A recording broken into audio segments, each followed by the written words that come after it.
You're listening to the Station 71 podcast with your hosts, Beth, Brian, and Kirsten.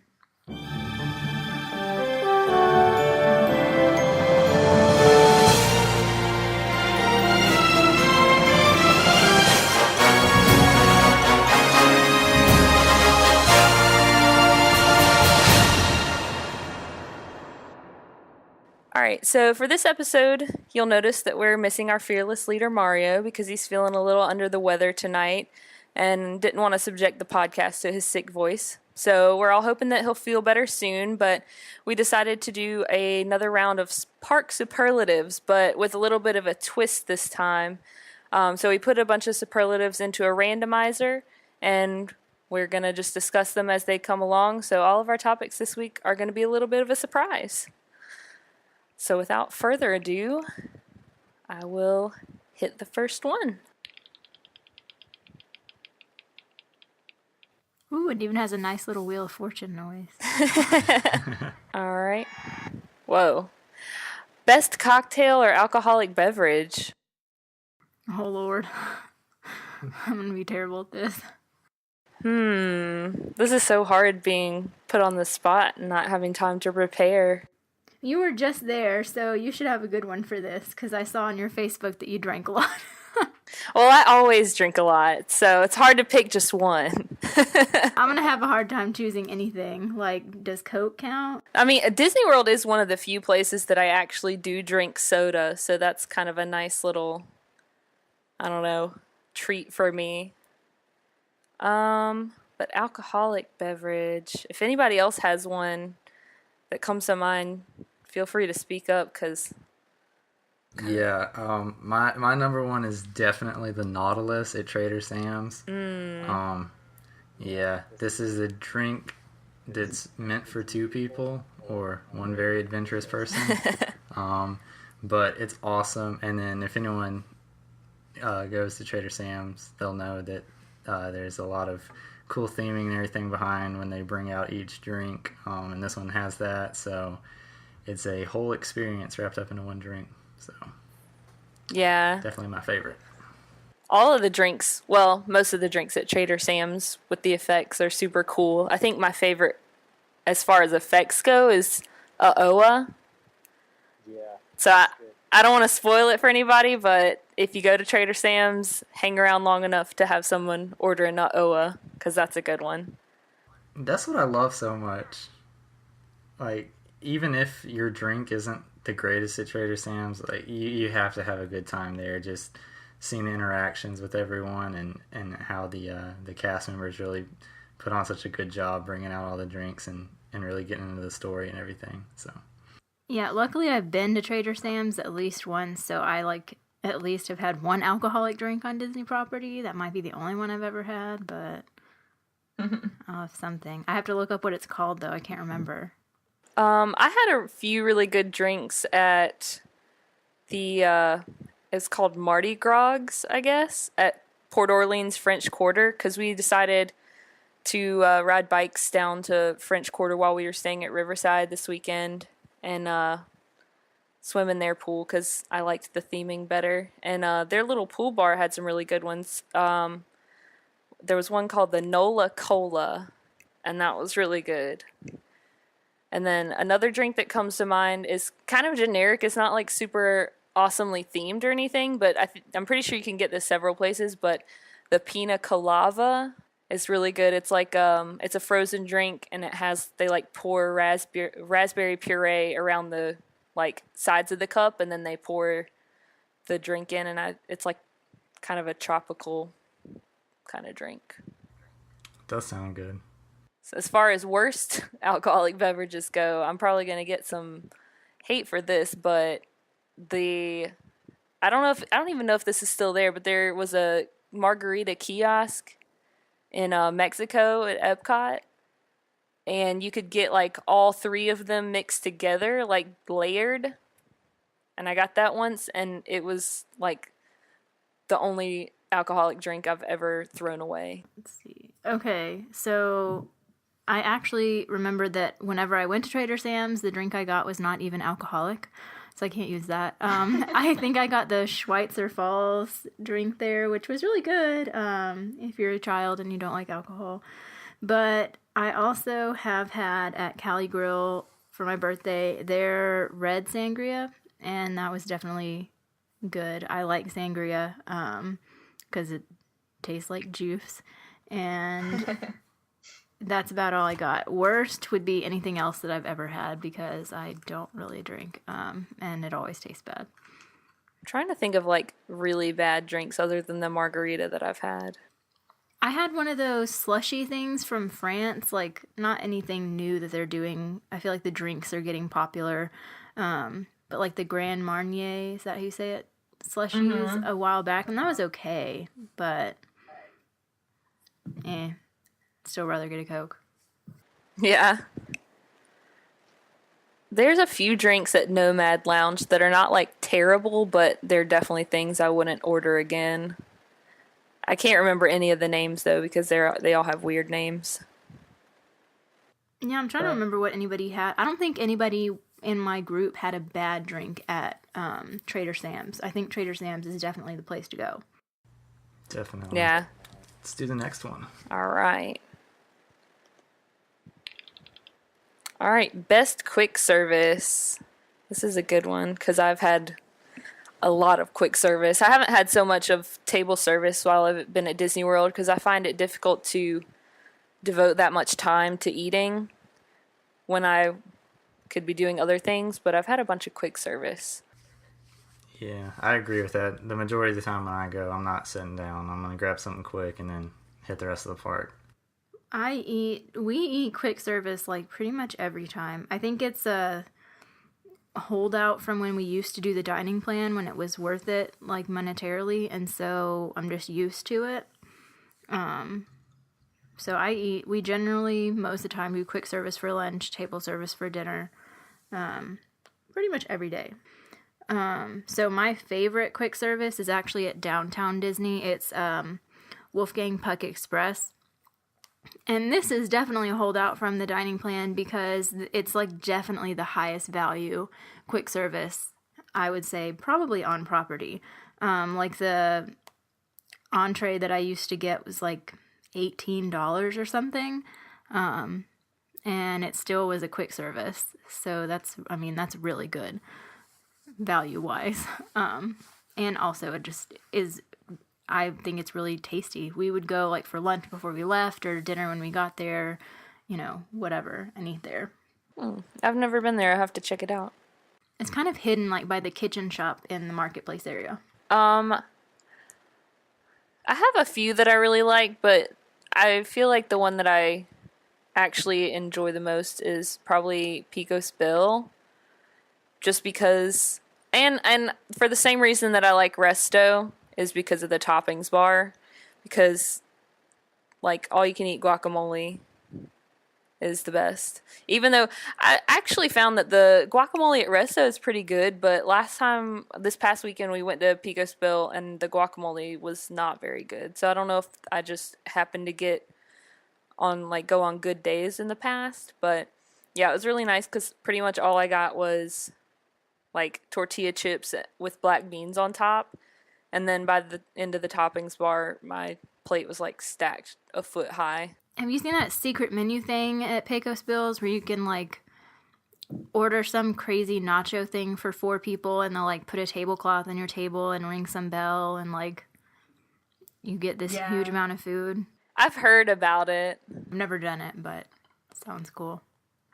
Yeah, I've heard about it, but it says like no substitutions or anything, so it's like, I don't eat meat. Yeah. Brian? I'm going to go with Casey's.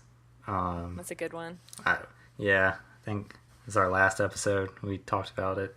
But yeah, I love Casey's. It's kind of become now, I go there so much that it kind of feels weird if I go and I don't eat at Casey's when I go to Magic Kingdom. So, though if you would have asked me probably about a year ago, what is it the Wilderness Outpost, the little like shack that's kind of in between Frontierland and Adventureland? I can't remember if that's the name of it, but they used to have these really good like waffle fries, and then they would cover them with barbecue and coleslaw, and that used to be like my go-to thing at Magic Kingdom. Unfortunately, they took those out, and now I think they just do like chicken nuggets and fries, but that probably would have been my favorite if they still had that there. Is that the same place that they used to do the cheeseburger spring rolls? Or egg rolls or whatever? I can't remember. I think it's the one there that I think they used to sell McDonald's fries out of. None of these things sound familiar to me at all. It's right there. It's right next to Is it by Pirates? Yes, it's Okay. right down from Pirates, like right before you get into Frontierland. I think it's called Wilderness Outpost, but I'm not completely sure on that. But yeah, now they just serve the kind of like generic Disney World like chicken nuggets and French fries. But that used to be our go-to little stop when we were in Magic Kingdom. Do we have a worst quick service? I know you just said this was your favorite, Beth, but I really do not like Picos Bills. I'm not a big like Mexican food fan though, so that's probably like one of the major reasons why I don't like it. But I don't know. I've only eaten there a couple times, and I'm just didn't really like anything that I've had there yet. Yeah, I definitely choose Cosmics over Pecos Bill always. But my mother-in-law also loved Cosmic Rays, so that's probably partially why. My least favorite would be ABC Commissary. Terrible, horrible. Why does it even exist? The end. I have actually never even eaten there because every time I go and look at the menu, I'm like, there's nothing here that I want to eat. So I haven't eaten there in years because, like, the one time we went there, it was just so awful that I was like, I'm never coming back here. trying to think of a really, really bad experience that I've had. I don't know. I can't really think of any horrible options. Well, that's good. If you've never had, like, a bad... I could pick an item, if that counts, Oh, okay. Sure. is the Mickey pretzels. They're so dry and so flavorless, in my opinion, that I don't understand. Like, I guess everything Mickey shaped is like, people want to get it, but I see people getting these pretzels all the time, and I'm like, they're probably the worst pretzels I've ever had. I've never had one. I've heard the ones in Germany are good. Like, they're not Mickey shaped, they're just like German pretzels. I've heard they're good, but I have never had a good Mickey pretzel. Every time I see one, especially my boyfriend is like a really big pretzel, like soft pretzel fan. And every time we're there, he's like, oh, I want to get a pretzel. And I'm like, no, remember all the awful pretzels we've had? I have to It's a talk him simple out of enough it. snack. You think they could get it right. Yeah. But yeah, so if I had to pick a thing, it would be all the kiosks that serve the pretzels. All right, let's see what we have next. All right, best 3D attraction. Well, I already know mine has got to be Flight of Passage. Yeah, same here. Well, I haven't ridden it, so I'll be different and choose PhilharMagic. It just makes me super happy every time I go watch it. Yeah, I did Philhar for the first time in a long time on this past trip, and I forgot how much I really liked it. We generally do it every trip. Like, if something's happening and we, like, don't have time, it'll get cut, but it's generally one of, like, the things that we just go on. And I also love to go in, God, now I can't remember the name, Castle Couture right next to it and get pixie dust in my hair. So Yes. we do that at the same time. I didn't even know that was a thing until I was literally just walking around that store one day, and a cast member walked up to me and was like, do you want to get pixie dusted?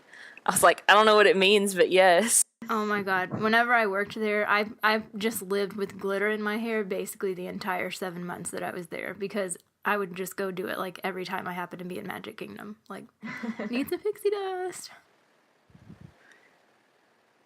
Yeah, so Flight of Passage, again, I've already talked pretty extensively about this, but we were lucky enough to get fast passes this past trip, and my boyfriend got to ride it for the first time, and like he's the kind of person that he loves Disney because I love Disney, bless his heart.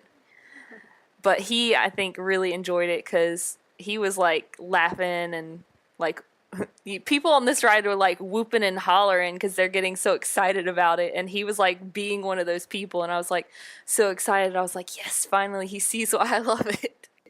Side note, the Fast Pass situation for Flight of Passage, I am deeply unhappy about this. Like, that is insane. I was on there 60 days in advance, like 6:08 in the morning, nothing. Like, this is craziness. So hopefully we will be able to like run there first thing in the morning during magic hours and get on, because otherwise we're just going to have to wait and send my parents off to do something with Eli because I have to ride it. Yeah.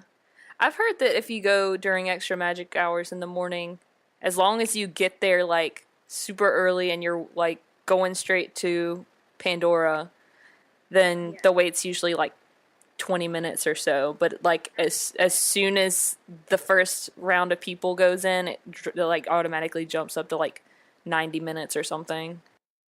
Yeah, that's the plan. So we'll see how it works out. And we're going to have to do like the rider switch thing since obviously Eli cannot ride it.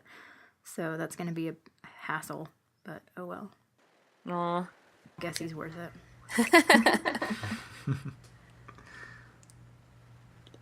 All right. Is there a worse 3D attraction? I don't think there's really any bad ones.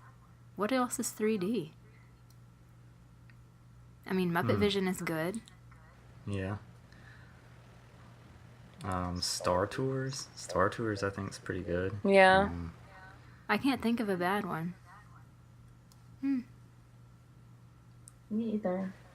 Yeah, good job, Disney. Side note, when it still existed, Honey, I Shrunk the Audience. Did you guys ever ride that or go to that? I never Way did. back in the day, I don't really remember it. I was like a little kid and I still remember it so vividly because it was so like crazy to me. It was, I mean, it was essentially like Muppet Vision, but Honey, I Shrunk the Audience, or Honey, I Shrunk the Kids themed. I always thought it was like super cool. I guess actually I would compare it more to like It's Tough to Be a Bug. It had like more of those effects, but that was a really cool attraction. All right, our next superlative is Best Bang for the Buck Resort. Well, we all know Brian's answer. And yours, probably. Well, I've only stayed in two now, so. You definitely made the right choice, though. Port Orleans Riverside, I don't think there's any other resort at Disney World that comes close to giving you as much as it does for the price. It's beautiful. There's really good dining there. Entertainment, just it's great. You get the if you like going shopping at Disney Springs too, you can take the boat straight from there to Disney Springs. There's so much there to do, and it really, whereas some of the other ones, even some of the deluxes and other moderates, still kind of feel the kind of like hectic nature at Disney. Port Orleans is so tucked away and relaxing. Like it's completely different from most of the stuff at Disney. Yeah, I was really pleased with it. I mean, we stayed at Pop for one night just because it was kind of a last minute thing. Like I was originally just gonna go for Saturday night or like get there early on Saturday and stay through Monday, and then I was like, I'm just gonna take the day off work on Friday, and so I was like, I'm gonna just book us a little value, and like Pop was really cool, but Port Orleans Riverside blew me away. I was like. It was, like you said, it was so pretty, and my favorite thing was just, like, riding the bikes around, just seeing everything, and, like, we walked, like, along the river path from Riverside to French Quarter, and went and had drinks and stuff, and I feel like I could live there. I'll go a different route. One, because I've never stayed at Port Orleans, although I have visited people that were staying there, and I love it, and I love the location. But also, I'll just say renting DVC points in general is a good way to stay at the nicer resorts and not spend quite as much money. I rent either from DVC Request or DVC Rental Store. But I would say renting DVC points at Boardwalk is actually a great value. Somehow it's one of the cheapest ones, along with Animal Kingdom Resort is also pretty cheap. But those two deluxes, and I've never stayed at Animal Kingdom, so I can't really speak for it, but are astonishingly cheap when you look at the value of the points versus something like the Grand Floridian Villas or contemporary like Bay Lake Tower Villas. By far, Boardwalk and Animal Kingdom Lodge are going to be your best bets, affordability-wise. Like, we're staying in a 2-bedroom Boardwalk DVC in October, and it's a fraction of what it would cost to stay in just a normal room, much less to stay at one of the higher-priced DVC resorts. Yeah, I've never rented DVC, obviously, but I have heard a lot of really good things about it, and I definitely intend on giving it a try in the future. Because Boardwalk is probably number one on my list of resorts I want to stay at. Yeah. We have gone through DVC Request, which is the really, really well-known one, like David's DVC rental. And I like them, and then this time we're doing DVC Rental Store, and so far my experience has been great. We just chose them this time because you can do like a point protection in case you have to cancel, which with DVC Request you're locked in and you pay everything immediately, and there's no option to cancel if you have something come up. Yeah, I want to stay definitely in the future, but I wonder, is it, and maybe you know the answer to this, is it more of a value to rent DVC or to have your cast member friend book the room for you? I really think it would depend on which one it was. Like, I would think for something like Grand Floridian, the room would be cheaper for them to do because the friends and family discount for cast members is 40%, or it was the last time I checked, which is relatively recently. But for something like Boardwalk, it might be cheaper to rent DVC. So I think you would just have to do like the math, depending on when exactly you were going, and check the points, because all the websites have cost calculators, and you can tell exactly what you're going to pay. Cool. I'll have to do that next time. Yeah, I actually did a little bit of math today and realized that I could have saved like $150 if I had had my cast member best friend book the room. And definitely worth it. Kind of punched myself in the face, but it's okay. It was worth it. All right, so our next superlative, best dessert. Oh, man. Does the Dole Whip count? I'm obsessed with Dole Whips. I know everyone is, but we kind of touched on this in like the group chat, but I'm obsessed with pineapples in general, and just Dole Whips are pineapples, and it just makes sense. I actually hate Dole Whip, along with characters, parades, everything else. Are you sure you like Disney? Country Bears. Oh, goodness. Mine is Ghirardelli milkshake from Downtown Disney.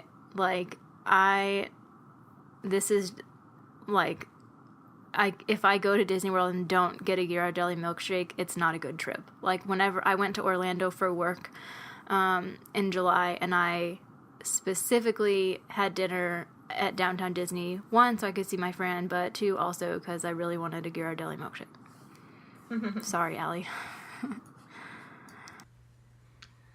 So for mine, I'm going to go with the bread pudding at Ohana. If you happen to be at the Polynesian and you don't feel like eating at Ohana, or maybe you just came over there to go to Trader Sam's, but you want a snack, you can just go up to the bar that's right outside of Ohana and order the bread pudding there too. So it's a little tidbit for anyone interested. Yeah, I've heard a lot about that. I have like a mental list of things that I want to try, and that was definitely one of the things on there. I would say other than a Dole Whip, though, I have like a couple of weird ones that stick out in my mind as like being really good dessert. And one of them is the Beijing style candied strawberries at Flower and Garden. That's like at the China kiosk. I don't know if you guys have ever had these, but it's like strawberries on a skewer, and then they like coat them in like a crunchy, I don't even know what it is, like sugar honey sauce or something. It's like you have to like bite into it, and it's like crunchy, and then they like top it with sesame seeds, and it's so good. Never had it, but it does sound good. I'll just say, for me, if there's not chocolate, then it's not dessert. So I don't like Dole Whip, I don't like bread pudding. I do like strawberries, but just plain and not for dessert. So if we ever talk about dessert, it has to be something chocolate, or else I haven't tried it, most likely. I mean, I'm a big fan of chocolate too, but I don't discriminate against dessert. Best gift shop. Mouse gear, hands down. It's my favorite. That's I a would that's a definitely good one. say, yeah, I love mouse gears, and I'll definitely say that's my favorite, like, kind of big box style Disney store where you can go and buy like almost any kind of Disney stuff that you want. But for my favorite gift shop is got to be Memento Mori. I love that it's themed just to Haunted Mansion stuff. Yeah, that's what popped into my head too. Oh, I was Was thinking Memento more Mori. big box type. But yeah, I like Memento Mori. Have y'all seen the new article or anything about the new stuff that they have? I don't know if it's there or if it's at Downtown Disney. I think it's Downtown Disney, where they have like chairs in the Haunted Mansion pattern that you can buy now. I just saw those actually this past weekend when I went. They are extremely cool and extremely expensive. Yeah, they're like $4,000, right? Yeah, they've got two different ones from what I saw. One of them has like a different back style and arms, and then the other one is more like, I guess, a dining room style. I don't know what you want to call it, but it's like a dining room style. It doesn't have the arms on it, but it's got a padded back, and that one's $2,000. Oh, that's a bargain. Per chair? Yeah. Yes. Oh my god. Oh my god. I just what? Yeah, I mean, they are extremely cool looking, but there is no way I could even begin to justify that. I don't know how anyone could justify that. Me either. I didn't see these. They were in Memento Mori? Because I totally went in there. No, they're in Downtown They're- Disney. I was wrong. Oh, Yeah, okay. They're at Trendy at Downtown Disney, and yeah, I haven't been to Memento Mori in a couple weeks, I would say, I guess, so I haven't seen them there, but yeah, they're also extremely purple too, so I feel like you're hitting a real small group of people that want purple furniture in their house and that have the money to spend on that and are big Haunted Mansion fans. But Yeah, probably so. It's like that Someone went up high. $37,000 like Erebus Brothers castle yeah, that I want so bad, but clearly will never own. Oh my gosh, that's so ridiculous. Well, if anybody out there is planning their Haunted Mansion themed kitchen and dining room, there you go. I'd probably be a person who would buy it because I would love to have like all the dishes from there. That is one thing that I would actually break down and buy. Like, I'm really debating getting the placemats in October. I'm looking at these chairs right now, and the only difference I see between the $2,000 one and the $4,000 one is that the legs are a little bit fancier, and there's like arms on the chairs. It's probably like for a 6-seater table where the head the head chairs you want to have the arms, and then the like the around the table don't have the arms. Yeah, and let's face it, if somebody's buying these chairs, they don't mind spending an extra $2,000 on a couple of them. Yeah. Mm-hmm. I want to see the table you're supposed to put these around, though, because I feel like you can't just slap these on some mundane little dining room table. You gotta have something Haunted Mansion themed for that, too. Man, I love Haunted Mansion, but not that much. Yeah. Alright, so our next superlative is best homage to Walt's vision. I think the easy answer here is definitely Carousel of Progress. I would probably go with that just right off the bat without thinking, but I think Enchanted Tiki Room really deserves an honorable mention here at the very least, because this was one of the things that really got Disney animatronics started big, and it's one of the few things that's at Disney World that Walt really had a hand in and actually working on. And I'm a huge fan of Disney animatronics, and I love seeing how they progress over the years and everything. And for this to be like the original Disney animatronic that's still there that you get to look back on, I think it says a lot for what Walt was envisioning with the parks and what Walt was really pushing to do to progress the technology in the parks. Yeah, those are good picks. I think the thing that popped out when I was thinking on it was the People Mover. Just because that was an idea that he had for what Epcot, was supposed to be, and I really wish that Epcot had become what it was supposed to be, and People Mover is just kind of a little taste of that.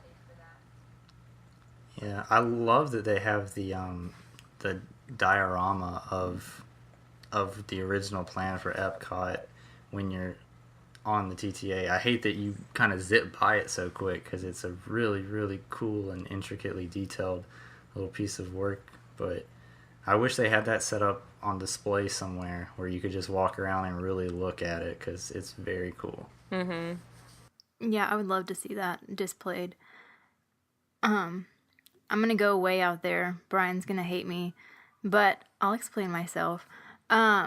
I'm going to say Soarin' just because I feel like the whole reason he started Disneyland was because he wanted something, a place where adults and kids could have fun together, like have fun with their kids. And I feel like Soarin', whatever it lacks in the video aspect, which I haven't seen the new one, so I can't speak on that, but it is something that like little bitty kid, well, as long as they're however high, you have to be 36 inches, I don't know. But like little bitty kids and like grandparents and, parents and teenagers and whatever can like get on and enjoy, like going on Dumbo is fun or whatever, but it's not like, oh my gosh, such a fun ride. Whereas Soarin', like you go up in the air and it's like a little more exciting, but everybody in the whole family can enjoy it together. And I think that's really what Walt wanted. And I don't think he would be pleased with the projection aspect, but I think the idea of it would make him happy.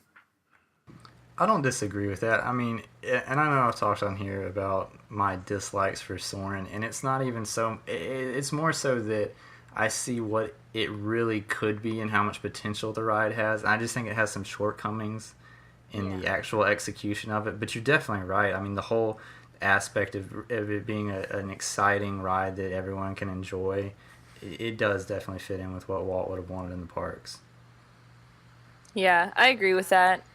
Everyone can enjoy it as long as you ignore the feet.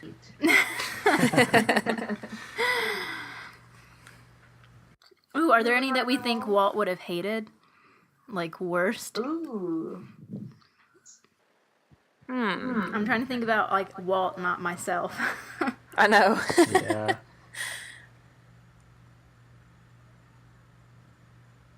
I think he would have hated how expensive it is. Yeah, I think he would have hated nickel and diming everybody for every dollar they have, but Yeah. we won't talk about that. I'm trying to think of something that's just thrown together and, like, not, there's no, like, heart in it, because I feel like that's what he would hate. I think he would have hated the cobbled together Jungle Book show that they did in place of Rivers of Light when they were trying to get it ready. This is one of the few things that, like, I look at it and I think, okay, I understand what they were doing. I understand that there was so much hype for Rivers of Light and it kept getting delayed that they had to put something in there. But after I saw the Jungle Book show, I just really wish that they would have just said, you know what, guys, y'all are going to have to wait while we get this thing perfected and just be patient, because that show was very, very clearly thrown together. Oh my god, it was so awful. I did it just to say, like, I did it just to say I did it, and me and my boyfriend were sitting, like, watching it, and we were just like, this is so bad. It's like, I didn't even see it when it first came out. This was after a couple weeks of people giving it just awful reviews. So my expectations were already extremely low going into this, and it still did not even meet those very low expectations that I had. same. I kind of wish I had seen it now. I'm sure somebody videotaped it. Yeah. Well, because I actually, now that I think about it, I think I remember I watched a video on, it was just a short clip, but it was showing how they were projecting onto the water. And when I was watching the video, I was like, oh, I can't really see, how that looks that well in this video. And I thought it was just a low quality video. No one went and saw it. This was also right after I had actually seen the Jungle Book movie, and there's scenes from it. And as I'm watching this, I was thinking, man, if I hadn't seen this movie literally last week, I would not have any idea what they're trying to display on the water, because it looked like like you could not tell what was going on the video. It was so blurry. It didn't show up on the water at all. Yeah. And they didn't have that down. The music and the entertainers that they had in it were just like, it was just a hodgepodge of random music. It seemed like there was no, like, it didn't seem to be following any path into what they were trying to do. So Yeah. I don't think Walt would have ever wanted to throw something together quickly as a placeholder for something else. Yeah, I totally agree. I was, like, my expectations were also really low because I had heard people making fun of it relentlessly, and that's why I did it. I was like, let me go see this and see if it's actually that bad. And I was like, wow, this is actually that bad. Yeah. I will say Interventions in its current/recent form, I feel like they put in Interventions as sort of, a way to accomplish some of what Walt wanted with the original Epcot, being a place where innovation happened. And then it just died a slow, painful, not innovative death at all. And turned into something that he would have been, he was all about, he said about Disneyland, like, it should always be growing and changing. And innovations, like, there's such an opportunity to have so much cool stuff there. I'm sure companies, all over the world that would love to put something in there and showcase these crazy products that they're making. And instead it's like Depressing. yes, and I like want to love it so much, because I think that something like that is so cool. And I remember that's one of the things I was really excited about seeing when I went for the first time in 9th grade, because they used to talk about it on, like, the Disney Channel, when they would do those little infomercials for, like, Disney World. And I was like, oh my gosh, that's so cool. And then it was, I guess, kind of cool back then because I was younger, but now it's just like hasn't even advanced since then, and it's not cool at all, and it's very sad.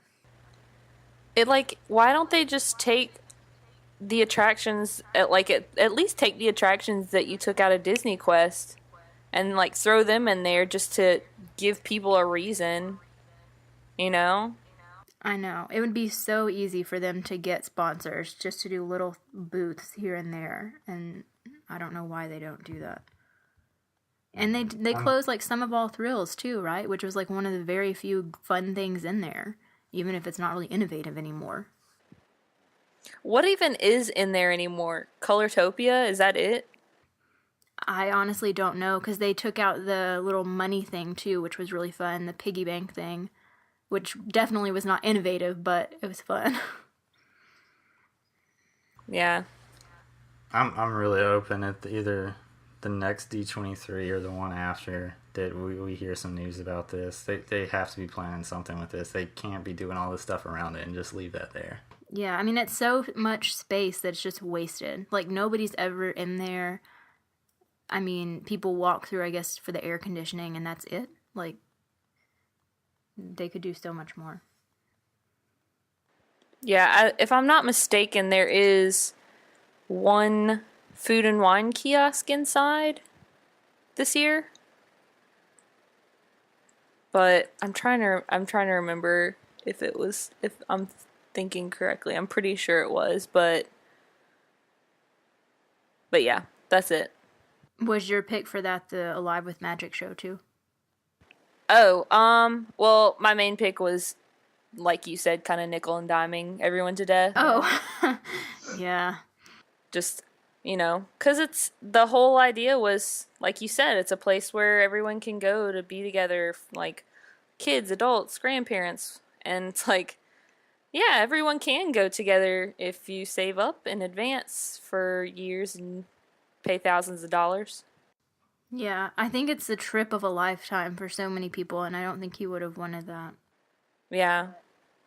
It's like, I feel really fortunate that it's not like a once in a lifetime thing for me. Like, I know that I'm going to keep going back and back just because, I find ways to afford it, but it's, it shouldn't be a decision of, am I going to go into debt over this vacation?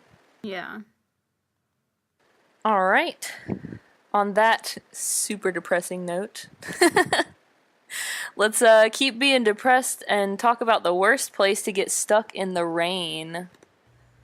Ooh. It's so hard because all I can think of is any place I've ever been stuck in the rain there. I know, that's what I was thinking. Yeah, it's never like, oh yeah, I had this real good time where I got stuck in the rain, ... The only thing I like about getting stuck in the rain is that so many people run back to their resorts and don't want to wait it out, so then it thins the crowds a lot.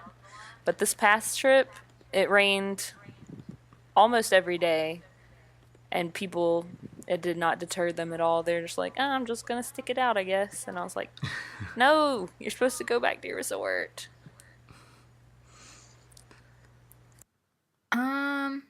I would say in one of the countries in Epcot that does not have a large number of stores, like Japan is fine because their store is massive.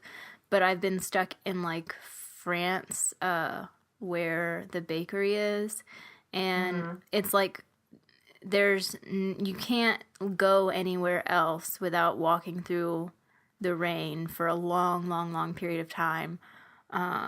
And there's like nothing to do to even entertain yourself, and like nowhere to sit because so many people just run in there when it starts pouring, and it's like so close together. Like, I've been stuck in the land, and that's fine because you can sit down, like talk, whatever, go ride Living with the Land.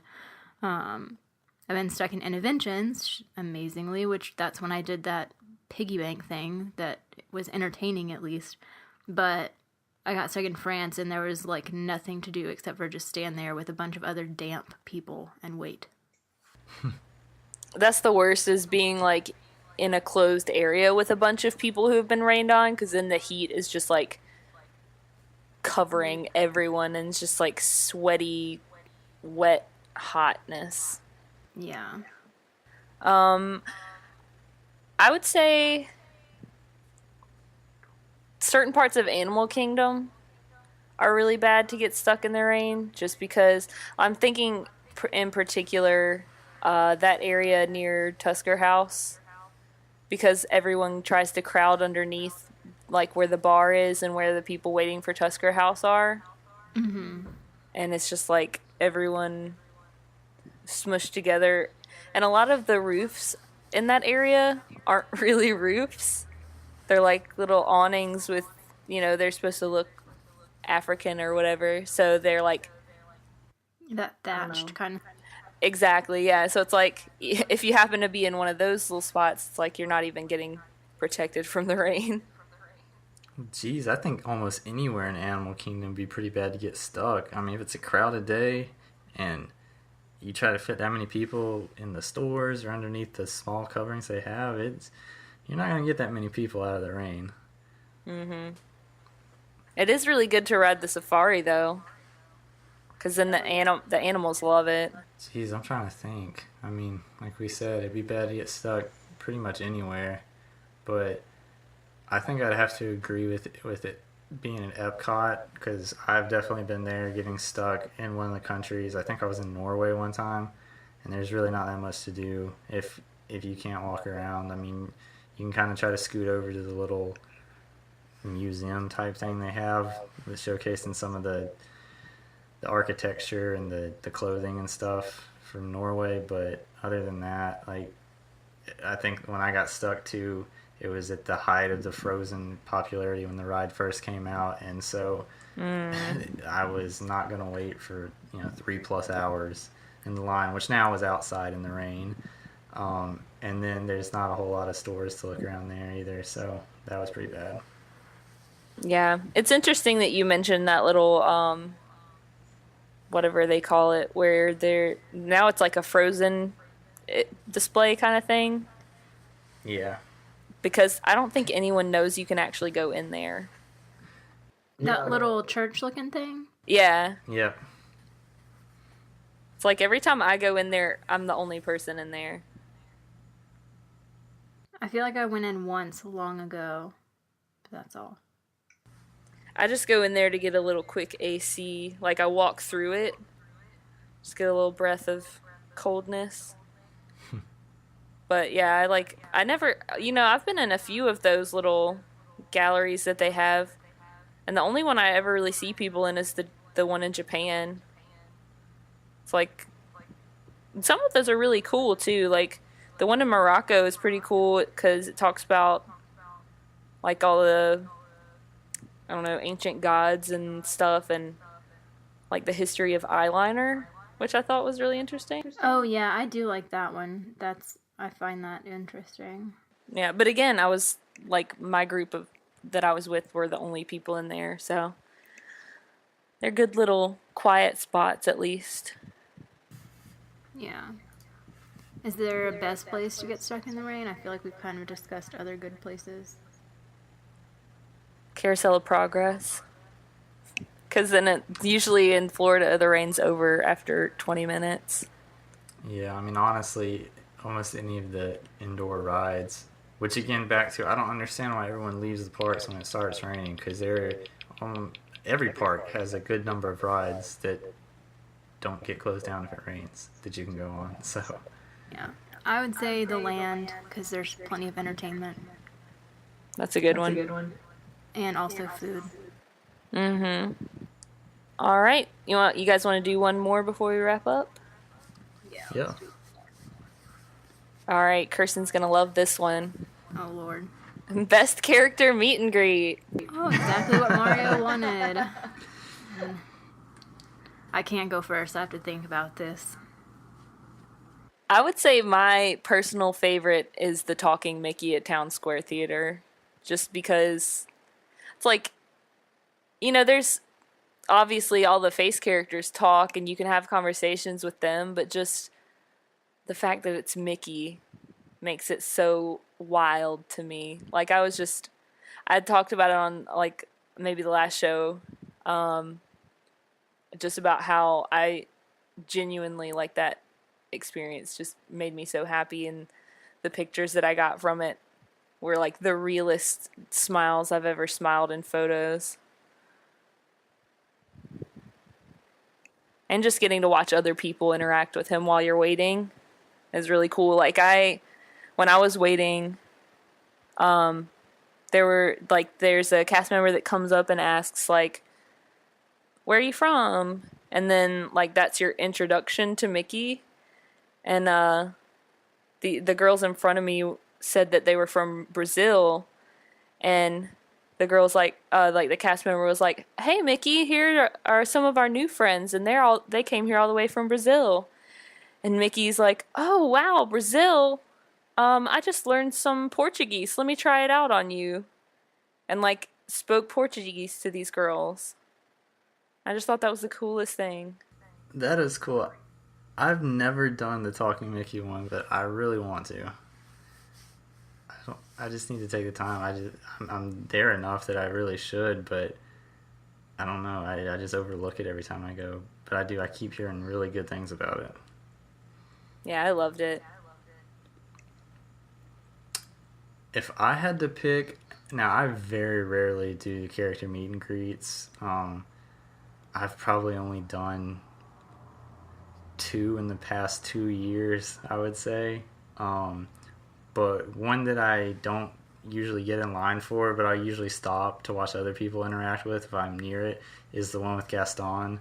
I just think he makes it funny most of the time, and watching how he interacts with the guest, very much in character, is a good one. So Yeah, I think a lot of the villains are really good ones because, Disney is so stereotypically like happy and everybody's nice and smiling, and meeting and greeting with villains is, it kind of gives you a little change of pace.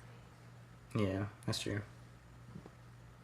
Side note, I went to Club Villain last year, and like I don't know if anybody paid too much attention to that event, but it was like a ticketed event where they had like a open bar and a bunch of like food and desserts and like a little dance party, and it was hosted by Dr. Facilier from The Princess and the Frog. And there was 4 sections set up for different villains meet and greets, and they were like themed to that villain. And that was like one of the funnest, coolest experiences, like meeting and greeting with all of them, because like the face characters, I don't know how they do it. They stay in character so well. But a lot of them were like really funny, especially the Queen of Hearts, because it's it's kind of rare that she's a face character instead of the big head character. Uh-huh. She was really funny, so I really enjoy the villains, like you said. I've never seen Gaston, but that's one of the ones that I've been meaning to. And now I'm dying to hear Kirsten's answer. Well, I had a long time to think about it, and I asked my friend who is the character attendant, and if she had worked with Talking Mickey, and she said you have to be specially trained to work with them. I mean, obviously, like, the friend of Mickey does, but even the attendants have to be specially trained. So, anyway, with that said, mine's cheating yet again, but I know she does come out very rarely before, if you go into, oh, well, they don't have it anymore, but where they used to do, like, the animation studio where they had the meet and greets, which that's all gone, right? I haven't been there. It's like a Star Wars meet and greet. So when it used to be like different character meet and greets, like Incredibles, and then they would have the rotating, like Lotso used to be there, then the Inside Out people were there. But before Fantasmic, sometimes other characters would come out, and Maleficent would sometimes come out. And much as she terrifies me, I love her. And I didn't meet her there. I actually met her at a college program event. But that was definitely my favorite one, like the interactions with her. Because I just remember going up to her and she said something about me being a princess. And I said, I don't want to be a princess. I want to be you. And she was like, good choice. And like, I don't know. That's just like definitely way more me. And I feel stupid talking to the face characters. And I feel stupid talking to the fur characters. But she's like in between, I guess, because she has like, it's her face, but she also has prosthetics on. So maybe that helps me not feel as dumb like talking to her as I would to like a friend of Belle who's really just a girl in college, or something like that. But yeah, Maleficent, I don't know where she meets now, if ever, before Phantasmic, but if anybody does know, they should let us know, because that's a really fun one when you can find her. She was one of the ones at Club Villain, too, and I really enjoyed her meet and greet. Like, when I walked up, like you said, it's always kind of awkward to talk to the face characters, but it's, I think, even more awkward to talk to the fur characters because they can't respond. And you have to just try and guess and like interpret what they're motioning for. It's like, do you want a hug, a high five? I don't know what's happening. But yeah, Maleficent was one of the ones at Club Villain, and she was really funny. Like, when I walked up, she asked me like, where's your manservant or something like that. And I was like, oh, he's at the bar getting me a drink. And she was like, as he should. So I got a kick out of that. All right. Any final thoughts before we call it a night? We need to think of some more superlatives. Yeah, and anyone listening, seriously, contact us. Let us know if you've got some superlatives on the list you want to hear. Oh, yeah. Facebook at Station71 Podcast, Gmail at Station71podcast@gmail.com. All right, that's going to do it for the Station 71 podcast this week. If you like what you're hearing, make sure to subscribe to us and leave a review on iTunes. You can find us on Facebook at Station 71 Pod, Twitter at Station 71 Pod, Instagram at Station 71 Podcast. And if you have any comments, questions, suggestions, or just want to say hello, send us an email at station71podcast@gmail.com. We hope you enjoyed your ride, and we'll see you real soon.